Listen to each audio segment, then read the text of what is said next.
The voice did not come from the walls. It did not echo through the hallway. It stayed right there, close enough that Winslow felt it more than he heard it. You weren't supposed to survive. His grip tightened around the flashlight. For a moment he didn't turn, not out of fear, but because something in those words felt familiar, like a sentence he had heard before, or worse, something he had once understood. Slowly, carefully he turned. The beam of light cut across the hallway, left, right. Nothing, no movement, no shadow, no one. And yet, the air hadn't changed. It still carried that presence, that quiet certainty that he was no longer alone. Winslow swallowed, his throat dry. "This isn't real," he muttered under his breath, but his voice didn't sound convincing, not even to him, because deep down, he knew the voice hadn't been trying to scare him. It had been reminding him. Winslow took a slow step backward, then another. His eyes stayed fixed on the hallway, as if something might suddenly appear if he looked away. The flashlight trembled slightly in his hand, the beam unsteady as it moved. He reached the wall behind him, and that was when he noticed it. Something new. His brow tightened. The light shifted upward, drawings, more of them. But these weren't like the ones inside the room. These were different. Winslow stepped closer without realizing he had moved. The lines were sharper, pressed harder into the surface. Not careless, not playful. There was intention behind them, emotion, the kind that doesn't fade with time. The first drawing showed the house, the same structure, but not broken like it was now. Whole, standing. And then the next one, fire, not small, not distant. It consumed everything, flames tearing through the windows, climbing the walls, swallowing the roof. Winslow's breathing slowed. He didn't want to look at the next one, but he did. Children, small figures inside the house, some near windows, some on the floor, none of them moving. And outside, there was someone standing. The flashlight beam shook slightly as it settled on the figure. Winslow leaned closer, his face tightened. "No." The words slipped out before he could stop it, because even without detail, even without a face, he knew the shape, the posture, the stillness. It was him. Winslow staggered back slightly, his shoulder brushing the wall. "That doesn't make sense," he whispered. But the drawings didn't change. They stayed exactly as they were, unmoving, unapologetic. The air around him felt heavier now, not colder, heavier, like it was pressing against his chest. Each breath took more effort than the last. The flashlight flickered just once, but it was enough. The shadows shifted, not with the light, but against it. Winslow froze. His eyes darted toward the edges of the hallway. Nothing moved, and yet something felt wrong. The silence wasn't empty anymore. It had weight, it had presence. Like the house itself was holding its breath, waiting, watching. Winslow slowly raised the flashlight again, his hand less steady now. "I wasn't here," he said quietly, but even as the words left his mouth, they felt uncertain, like he wasn't saying them to confirm the truth, but to protect himself from it. The beam of light passed over the drawings one more time, and for a brief second, he thought he saw something change. Not the fire, not the children. The figure, it looked closer. Winslow blinked. The image stayed still, exactly the same. But his heart had already begun to race because something deep inside him had reacted before his mind could catch up. And that was when he realized something far worse than the drawings. It wasn't just that the house remembered. It was that he might have been trying not to. Winslow didn't realize he had stopped breathing. It happened gradually, like his body had forgotten what it was supposed to do.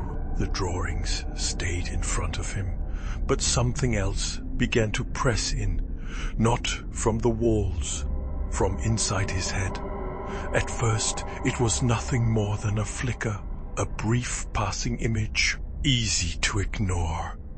A hallway brighter than this one, clean, alive. Then another, children running, their footsteps fast, uneven, panic. The sound hit him before the image fully formed. Feet against wooden floors, voices overlapping, someone crying, "Wait!" The flashlight jerked in his hand. The beam swung wildly across the wall. "No," he whispered, but it didn't stop. The next flash came harder, smoke thick black, pouring through the hallway, climbing the walls, filling the air so fast it felt impossible to breathe. Winslow inhaled sharply, and for a second he could smell it, burning wood, ash. Something bitter, something final. His chest tightened instantly, like his body remembered before his mind did. A voice cut through the noise. Sharp, desperate. Winslow. He flinched. The name didn't echo. It landed direct, close, like someone had shouted it right behind him. The flashlight slipped slightly in his grip. "I wasn't," he started, but the words collapsed before they could form. Because now he could see it, not clearly, not all at once, but enough. A staircase, fire below it, children moving fast, afraid, searching for somewhere to go. And at the top, Samoan standing still, watching. Winslow's lips parted slowly. His voice came out quieter this time. "No." The figure didn't move, didn't run, didn't call out, just stood there, the fire growing beneath, the noise rising around, and the stillness. Unnatural, wrong. Winslow's hand began to shake. The beam of the flashlight trembled across the wall, never settling in one place. "That's not me," he said. But his tone had changed, less certain, less defensive, more like he was trying to convince himself. Another flash. Closer now, clearer. The figure turned slightly, not enough to show a face, but enough for something inside Winslow to react. A deep, quiet recognition, the kind that doesn't ask for permission. His breathing broke, short, uneven. He dragged in air, like it wasn't coming fast enough. Was I? The question didn't finish, because he already knew what it was asking. The silence around him shifted, not louder, not quieter, just heavier. Then a sound behind him. Footsteps. Winslow froze. Not out of shock this time, out of understanding. Slow, measured, not rushing, not hiding. Each step deliberate. Closer, closer. The sound of wood beneath weight. Not memory, not imagination. Real Winslow didn't turn immediately. His fingers tightened around the flashlight. His breathing shallow now, unsteady. The footsteps stopped right behind him, close enough that he could feel it. That presence again, but stronger, no longer watching from a distance. Now it was waiting. Winslow swallowed. Then slowly he turned. The flashlight beam cut through the darkness and landed at the far end of the hallway. Something stood there, small, still. At first, his mind refused to accept it, tried to reshape it into something harmless, but it didn't change. A child, standing motionless. The light didn't fully reach its face. Shadows held onto it, like they didn't want to let it go. Winslow's voice came out strained. "Hello?" No response. The child didn't move, didn't react, just stood there, watching. The flashlight flickered.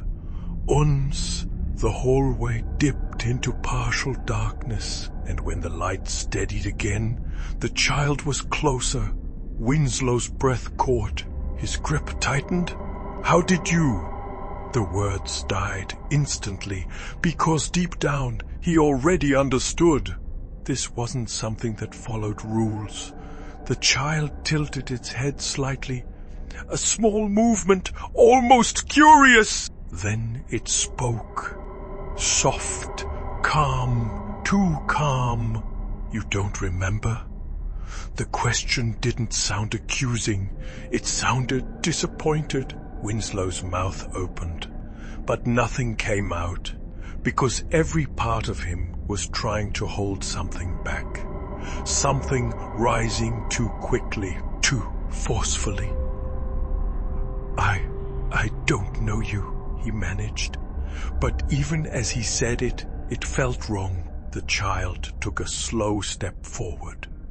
The light flickered again, and for a split second, its face almost came into view. Not fully, just enough to feel familiar. Too familiar. You locked the doors. Winslow's entire body went still. No movement, no breath, nothing. The sentence didn't hit like a shock. It settled, heavy, like something that had always been there, waiting to be said out loud. "No," he whispered, but there was no strength behind it, no certainty. The child didn't react, didn't argue, didn't raise its voice. It just stood there, certain, and that was worse, because something inside Winslow, deep beneath the fear, had already begun to break. Images pushed forward again. Faster now, less controlled. Hands on a door, wood, a lock, a voice behind him. Small, trusting. "Winslow, is this part of the game?" His chest tightened violently. His breathing fractured completely. He started, but the memory didn't stop. It didn't slow. It forced its way through. And this time, it didn't feel like something he was watching. It felt like something he had done. The hallway around him blurred slightly, reality bending under the weight of what was surfacing. The child took another step forward, now close enough that the shadows around its face began to thin. And Winslow didn't want to see it, didn't want confirmation, because the truth was already forming. And it was worse than anything the house could have done to him. It wasn't just that he had been there. It was that he had never really left. The child didn't move, didn't step closer, didn't step back. It just stood there, as if it had already said everything that mattered. Winslow shook his head slowly. A small movement, barely noticeable, but it carried everything he was trying to hold together. "No," he said. The word came out thin, unsteady, like it didn't belong in the moment. "I didn't do that." But even as he said it, something inside him shifted. Not doubt, not confusion. Something heavier, recognition. The child's voice came again, soft, calm, unchanging. "You told us to hide. Winslow's grip on the flashlight tightened instantly, his knuckles whitening, his breathing sharp now, uncontrolled. "That's not. You said it was a game." The words didn't rise.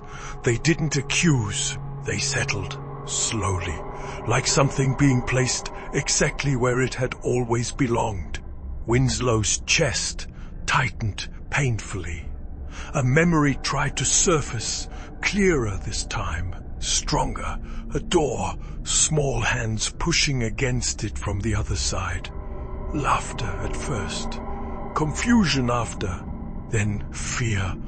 "No," he whispered again. But now he wasn't arguing with the child. He was arguing with what he was starting to remember.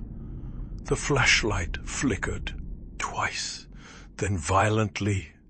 The beam snapped in and out of existence, like dark light. Dark each moment of darkness, lasting just a little longer than the last. And in those gaps, the silence changed. It deepened, like something was moving when he couldn't see it. Then the light died. Complete darkness swallowed the hallway. No shapes, no walls, no child, just breath. Winslow's breath, sharp, uneven, alone, for a moment. There was nothing else. Then the light returned, sudden, harsh. The hallway snapped back into place, empty. The child was gone. Winslow's eyes searched immediately. Left, right, nothing. No movement, no sound, no trace. But something had changed. He felt it before he saw it. Slowly, his gaze shifted to the wall beside him, and then he froze. A drawing. It hadn't been there before. He knew that, not because he remembered the wall clearly, but because something about it felt new, fresh, wrong. He stepped closer without realizing it. The flashlight steadied just enough to hold the image in place. The house, engulfed in flames, not fading, not distant, alive, violent. Inside, children, small figures, trapped behind windows. Near doors, reaching. And outside, a single figure stood, still watching, not trying to help, not trying to move. Just standing there. Winslow's throat tightened because this time there was no uncertainty, no blur, no distance. The figure was clear, the shape, the stance, the stillness. It was him. The flashlight lowered slightly in his hand, not by choice, but because something inside him had stopped resisting. A quiet realization settled in. Cold, final. He hadn't just been in the house that night. He hadn't just survived it. He had been part of it. A slow breath left his lips, barely controlled. What did I do? The house didn't answer. It didn't need to, because somewhere deep in his mind, the truth was already beginning to form. And this time, it wasn't stopping. If you discovered you were part of something this terrible, would you face the truth or run before it consumes you completely?